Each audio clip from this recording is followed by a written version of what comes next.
再来看国军汉光40号演习，22到26举行，是一届无剧本实战化的操演。国防部今仔嘛公布演练的重点。总统赖清德嘛头一届请国军阿兵哥的制服，出现伫国军的电视节目《举光皇帝》来鼓励阿兵哥。你们在进行什么任务？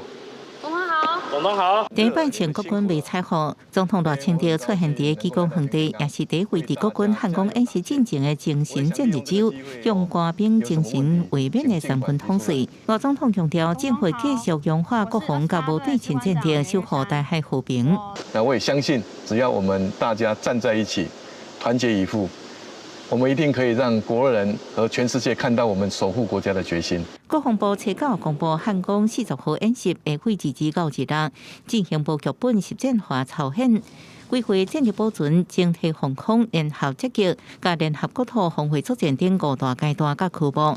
演练重点包含去中心化指挥管制、联合作战计划甲交战规则等。依照共军的犯台可能行动，发展响定架构。 置重点于军种联合作战以及夜战等科目，所有的国军部队都会演练这个去中心化指管。后备军人接受教招之后，编成后备部队就纳入正式的国军的战力的一环，接受国军相关管制办理。无论是今年开始改制做1年期的义务役，或者是受教调的后备役，拢会参加汉光同心演习。国防部也报出大兵手上拢用摕到的 ROE 小卡片内容，主要是规范 可合法攻击的目标、使用武力所保护的对象，以及部队的特定任务的赋予等。